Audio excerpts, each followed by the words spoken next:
Broadcasting live. It's America's longest running talk show on computers. It's Computer America, bringing you the biggest names in technology with guest interviews, new products, and your emails. Listen live at computeramerica.com on any device around the world. Email the show at live@computeramerica.com or find us on social media. Be sure to check out our website for contests, giveaways, show notes, live video stream, podcasts, and more. You're listening to Computer America.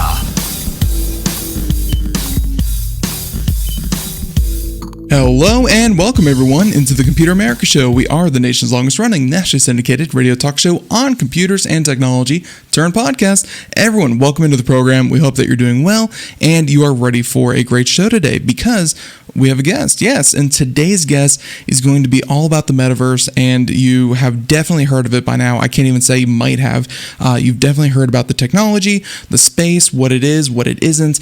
Ladies and gentlemen, and if you still aren't very clear, because I know myself, even though I cover this day to day, everyone seems to have a little bit different definition of what a metaverse is and what the metaverse really is promising. So we're going to go over the basics, but also we're going to go over what MetaWorld Corp, who is our guest, what they do and how they're going to really, create, and this is, really at the heart of it, create something that the metaverse is really wanting, either from avatars, clothes, wearables, items, and really the foundation of what it means to be, the Web 3.0.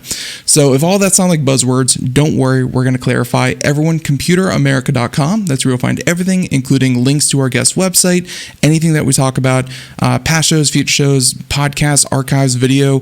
Ladies and gentlemen, everything that we do here at Computer America, you can find at computeramerica.com. So with that being said, why don't we go ahead and have an expert, someone who actually knows what they're talking about when I just start shooting stuff off like that. Let's get on Mr. Tony DiBenedetto. He is the business strategist over at MetaWorld Corp. And Tony, welcome on to Computer America. How you doing? Thanks for having me on, Ben. I'm glad somebody refers to me as an expert. Yeah, it's sorry about that. Let me just change one thing. Okay, perfect, right there. Really happy that you could join us, and I know that with the holidays, I'm really happy that you were flexible with your scheduling. But let's start from basics and let's get a little bit about MetaWorld Corp and the company. When was it founded? What was the mission? And a bit of your background. Have you always been in high technology, or yeah? Yeah, so the company is founded approximately two and a half years ago. I've been in technology since the 90s, built, operated, and sold various technology assets. Kind of got involved with this company, or first heard about it about 2 years ago. We were presented this concept of MetaVerse and Web 3.0 and this immersive reality. And I'm a tech guy, and it took me a while to wrap my head around this. Mm-hmm. But then one morning we all woke up and we see that big brands are all moving into this Web 3.0 space. Facebook's one of them, which is kind of pioneering this. Apple is putting a major launch into this as well. They're introducing some new technology in Q1 of next year to fuel their Web 3.0 metaverse type spin on their company. And we just saw this as a huge paradigm shift in the way the web is evolving and transforming. And we thought it would be really cool to get involved and help take a sliver of this market, this global market.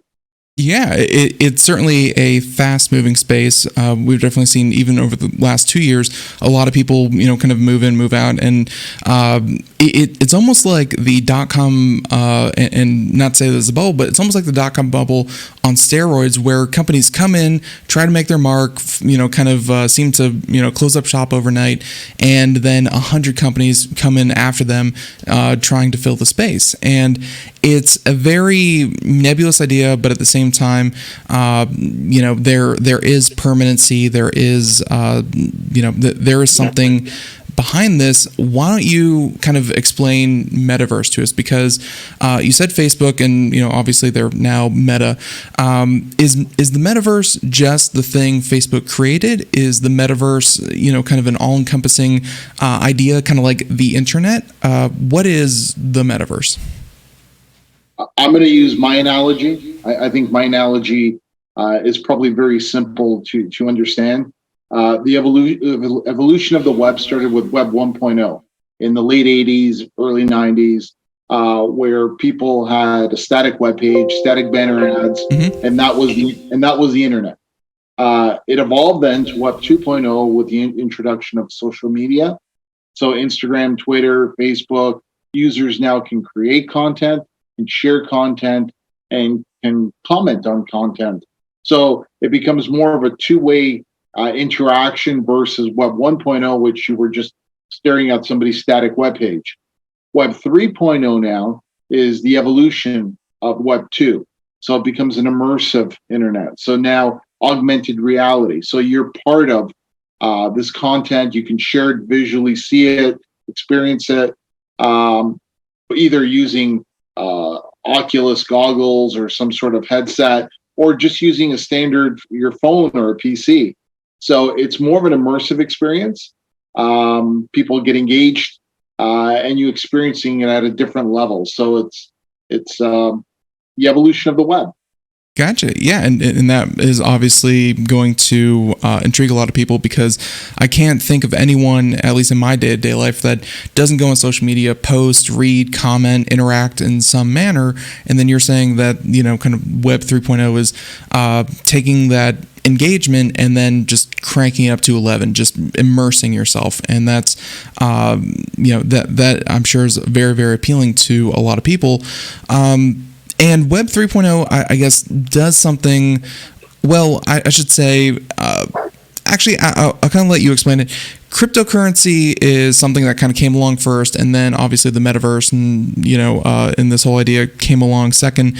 When it comes to blockchain, and we're going to talk about that technology in particular, was that kind of needed for the metaverse to happen, or do you think like AR experiences were going to bring it along anyways? The idea of having a thing, an asset, something that is individual to you, did that have to come along before, the metaverse came along? There's different ways of looking at this. If you look at augmented reality, which we're putting a huge push on it as well, there's a tremendous amount of enterprise type solutions beyond avatars and wearables and this type of ecosystem. So in the augmented reality world, no, blockchain really, there's an importance, but it's not an underlying structure that's necessary. Right. When you look at avatars, wearables, digital identity, yes, the blockchain I think is very, very important for security and ensuring the user owns their own data. And this is the big push with Web 3.0 was we want to own our own data. We want to disperse it the way we want, versus Web 1 or Web 2, where the big providers typically own your data, and you are always in their jeopardy of what they were willing to do with the data they collected from you. Yeah, that is certainly a big push, because I think so many people find out, even using just everyday services, that if Facebook wants to close your account, you may have put 10 years worth of your photos there, but technically if they close your account, you don't own them. They don't have any need to give you your photos that you kept up there. I remember a situation like 5 or 6 years ago where someone uploaded all their photos to a Google Drive type situation, or Google Photos. They closed Google Photos down, and this photographer lost 10 years of his artwork. It was, it really shined a light on who owns data. So the idea that the individual owns data, I love that you said that, and that's going to be very important going forward. Let's talk about kind of everyday people experiences, obviously much more immersive in VR, being able to collect things and, have much more engagement. I know that Mark Zuckerberg and Meta have really tried to position their metaverse as a business-oriented production or productivity suite. To you, what is the value proposition of the metaverse? Is it simply for online collaboration that we've all been too familiar with thanks to COVID? Is it collectibles? Is it video games, entertainment, social media? What is the value proposition of MetaWorld? The metaverse, and then of course and then MetaWorld, which is your company. I'm sorry. Yeah, no problem. So it becomes a different user experience, is the way that we're kind of seeing it. And it evolved out of gaming. So kids got used to this point of view type shooter, moving around in these different worlds, these different experiences. And us parents were sitting there and watching this going on. And all we see is our credit card being charged for these added features and skins and so forth. So how do you take this technology and now you move it into everyday people's lives? So whether we're looking at going into the web to learn, there's a tremendous amount of educational applications that can be done through the metaverse, cultural benefits as well, giving new immigrants who come into whether Canada or the US or whomever an experience how to get assimilated with where they are in this new land of theirs. There's this new home, work, Zoom, Microsoft Teams. We've become accustomed now to working in this disconnected community for day to day. But with the metaverse, you can add it into one more step up in terms of the way you can engage with people. And there's tons of applications, conferences, virtual conferences, and so forth. So it's just supercharging the internet, the web, to the next level, and getting people a 3D perspective on navigating through the web. That's really it's that's one of the main kind of concerns I've heard from people is that a lot of people have a hard time even navigating the internet as we know it in technology and computers. Adding a third dimension to that, there's going to be a learning curve, but time will tell, and that learning curve will, I'm sure flatten out for a lot of people. It's really not that hard because, like you said, when it's immersive, you pick it up very quickly. So I wanted to say all that, and that's a value proposition for the metaverse and kind of Web 3.0, all that good stuff. Let's get more specific. Let's talk about MetaWorld Corp and what it is that you do. You're obviously on the show here to talk about what kind of where you fit into this whole ecosystem. What does MetaWorld Corp do? And So MetaWorld Corp is in the position to take a sliver of the market. We're starting off with digital identities. So we acquired some various assets from a company called Faceless Avatars about a year ago. They have a unique digital identity platform that's tied into the blockchain, and there's a brand around there. But we're also working with augmented reality, more for enterprise type solutions, working with different brands, different manufacturers, and how you integrate augmented reality to everyday environments of purchasing products or learning or just being able to in the general workplace with this type of technology. So we're experimenting in a lot of different aspects of Web 3.0 and the metaverse and augmented reality and figuring out solutions for different types, different sectors of clients who utilize this. Gotcha. And who would you say are some of your main competitors? Because from what you just said, it sounds like pretty much everyone who's not just running the platform of of the internet. Who are some of your competitors? We're not in the business of creating a metaverse.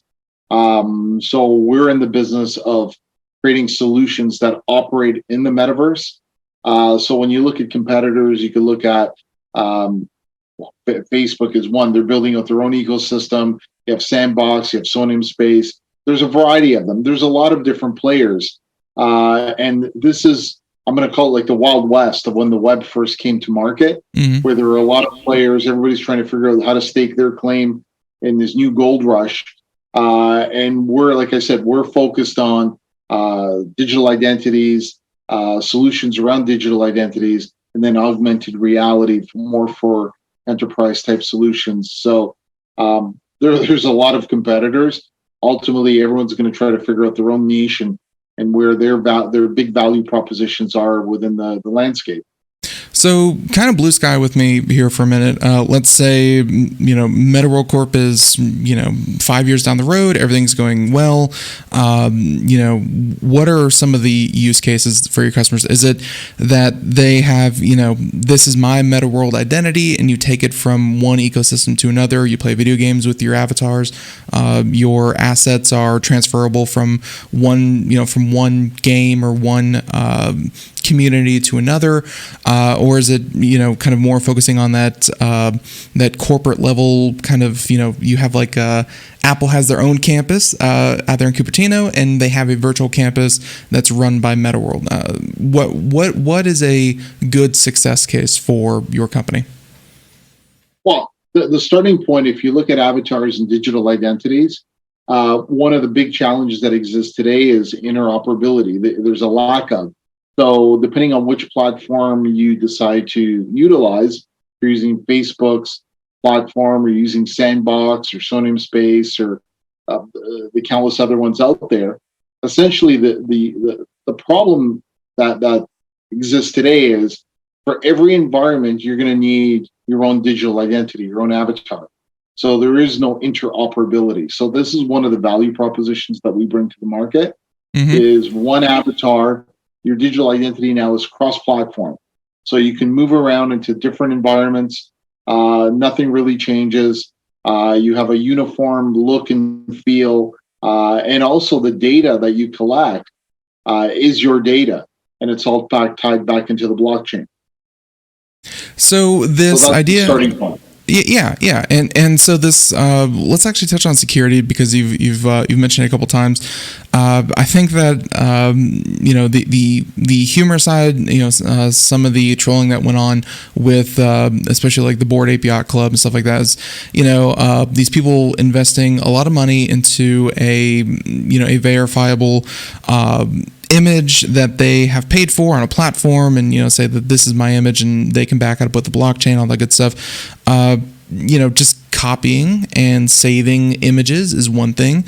To and we can talk about that version of security where it's one thing to protect your identity and your data, but also how to make sure no one else gets a copy of it. And then the other side of security was, people getting hacked and, items stolen from them, transferred to wallet, and they no longer had access to this digital thing. They can have a copy of it, but they lose actual access to their, to their digital good. When you say protection, is it about locking down those assets and making sure that the transfer is legitimate, and make sure that whoever has, let's say, maybe not an image, but your user data and your emails and stuff like that? Are you protecting both of those? Well, we're focused on protecting the digital asset, which is the digital identity, through blockchain technology. Unfortunately, there's been a lot of occurrences that have happened, and the news is full of it these days, where there's been data breaches based on things that necessarily weren't structured properly to begin with, and it left a lot of vulnerability to a lot of people.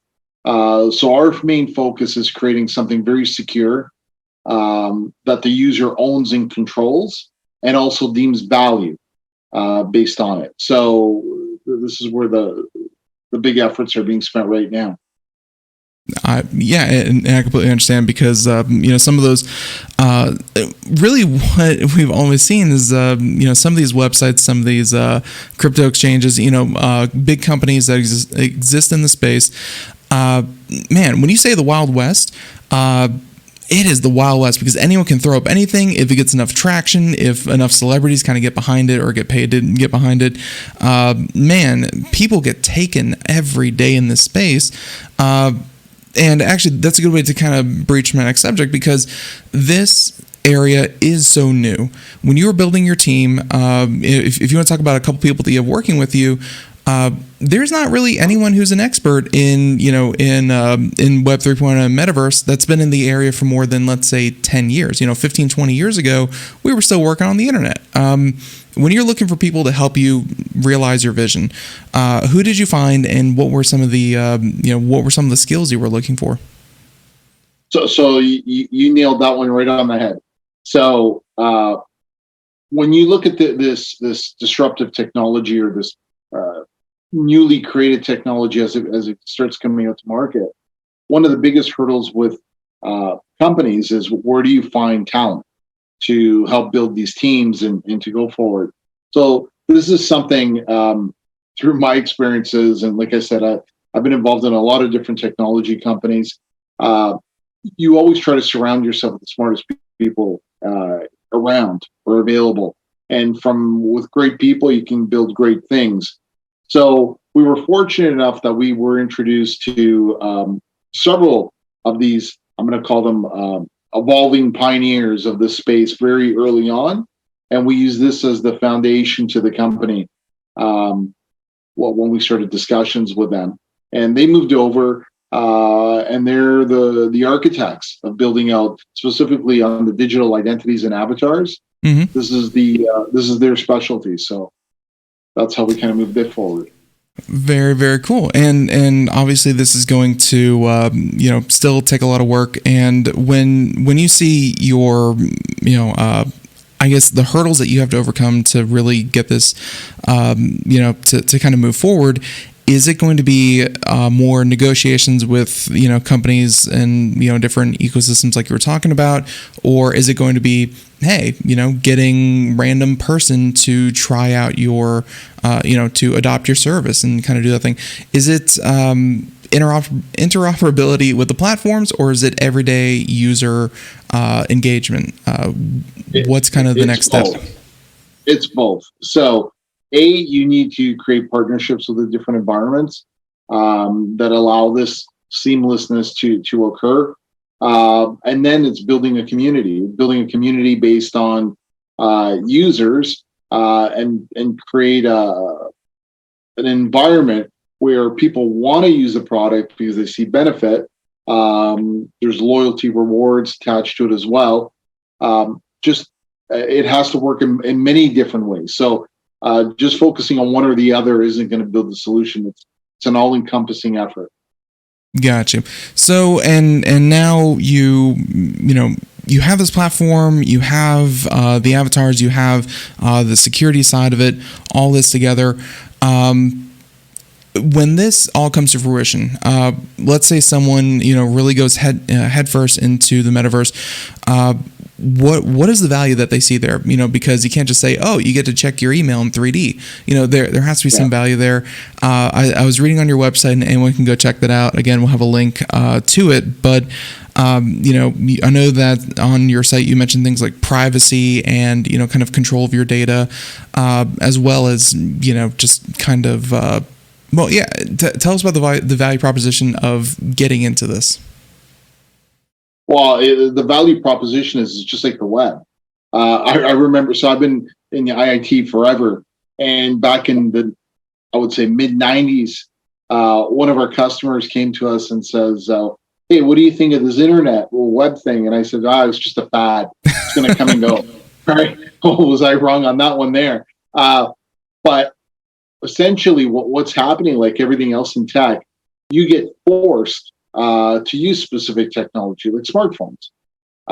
Years ago, no one even had a smartphone, and then they started evolving, and today this is what everybody uses. So the web is no different. So we're forced to become accustomed to this technology and to start using it because the big brands are essentially pushing us in this direction. So we're providing a solution for the onboarding of millions of people as they move into this new reality of Web 3.0, and we're hoping that they use our platform as one of their options. What and since you mentioned brands, and obviously companies are going, much like the internet today and how they drive, kind of so much of what we do. Tell us about what it looks like when a brand, kind of enters the space. Is it just strictly about putting ads in front of eyeballs? Is it about, collectibles, engaging with their audience? I mean, what happens when a company, kind of enters the space? Well, the first experience I've had with it, when I really started trying to understand it, what we were getting involved with were concerts. And there's a number of performers that have had these Web 3.0 MetaVerse concerts. One of them is Ariana Grande and Justin Bieber, and it's countless. You can just Google and you'll find a ton of these instances where this has happened. And if you look at how concerts have evolved. So last year I went out, I picked up a set of Oculus glasses, and I tried out Facebook's Quest platform just to kind of try to understand what it was all about. And there was a concert going on. It was a Guns N' Roses concert. Never experienced a concert in this way. Walked in, it was a live concert. And then you look around and there's thousands of people from all around the world watching this concert. And they're engaged and they're communicating with one another in real time. And then what I found quite interesting was you look at where these people are from geographically, and they're scattered from all around the world. And then you kind of sit there and you think to yourself, in some of these countries where these people are watching this concert, this is something that they would never have been able to do, either because of geography or money. The economics of attending such a concert. And then you see how this technology kind of unifies people and creates access to people at a global scale. Yeah. One of my favorite ideas of really, kind of taking that is, let's say you want to be courtside at an NBA game. There's only so many seats at an NBA game, especially courtside. But if you dedicate one of those to an immersive camera, then thousands of people can take advantage of that camera and experience that in VR versus, the fact that you can't have a million people courtside, but you can have a million people watching courtside thanks to VR. So that always made a lot of sense to me. Yeah, and we're working on a couple exciting projects. One of them is even with an auto racing league, kind of get a fan base engaged in the event in an actual race, experience it for themselves, understand the concepts of the car, the driver, the event itself. So trying to help brands build engagement through these different venues. So these are huge things. And I remember when I was a kid, you wanted to learn about something, you go buy a magazine and you read it, and you kind of use that as your authoritative content to kind of understand a topic. Right. And then the web came about and we started going, let's just go Google it.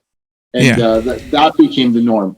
And now this is the evolution of that is now we can actually experience it in an augmented reality or virtual reality environment and be part of something that normally we would never be able to do. So this is a huge value proposition that we see.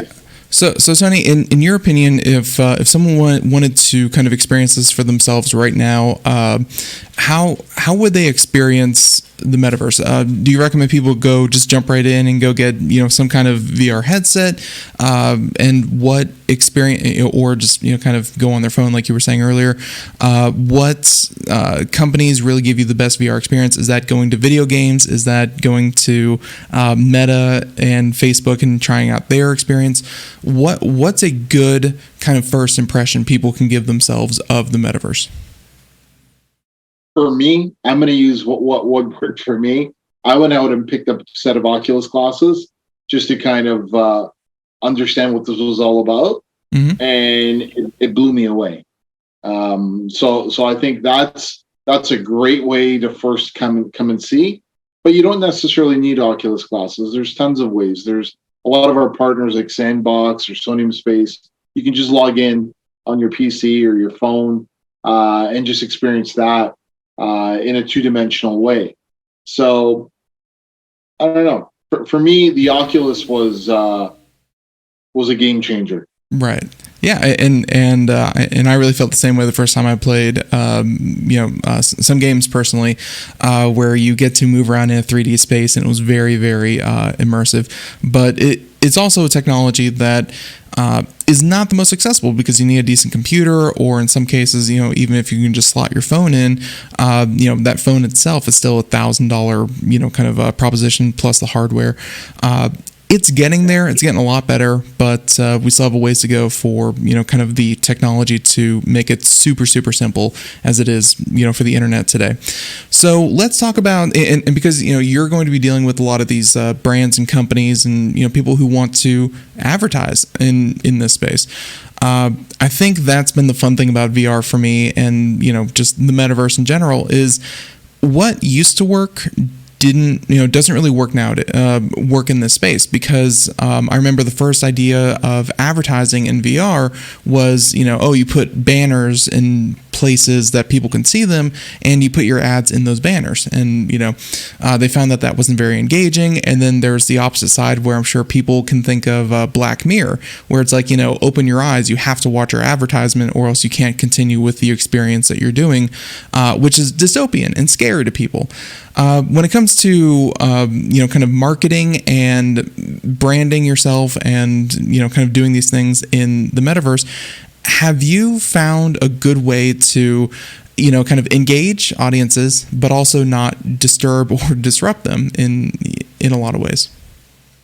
Yeah, we're looking to partner with brands, is to take this technology and build it and integrate their products, their messaging into it to create awareness campaigns for them. Mm-hmm. So this is the way that we're looking to do it. Whether it's a branded avatar or a branded experience for a specific partner, there's a lot of different ways in doing this. We want this to be as natural as possible in terms of user experience. We're not looking to force anybody to do anything. Because I agree with you, it scares people and it gives people a bad taste in their mouth. Mm-hmm. So it's just bringing brands into Web3, the metaverse type of environment, and making people experience these brands and their offerings and their solutions as part of the technology. Yeah, and I think you explained that very, very well. Let's talk about real quick, kind of celebrities or influencers as they're known. Because I think a movie star of yesterday, you see them on the TV, you see them on TV, you may see them in a restaurant, and that's pretty much it. But when it comes to the metaverse, you can have, avatars that look just like the celebrity, and you could be those celebrities. You could have interactive experiences where the celebrity is maybe like an NPC or non-playable character in an experience, and you could, go on an adventure together. Or, hey, it could even be the actual celebrity, like you were talking about with the concerts, putting on a show for a number of people that, are virtual, but still very much an audience in front of them. When it comes to being an influencer in this space, have you kind of discovered what kind of engagement are people looking for from influencers, and what influencers are looking for from metaverse audiences? We haven't. I'm going to give you the honest answer here. We haven't really gone down the influencer path. Mm-hmm. Our influencer, what we would define as an influencer, would be our partners. So a brand, a big Gotcha.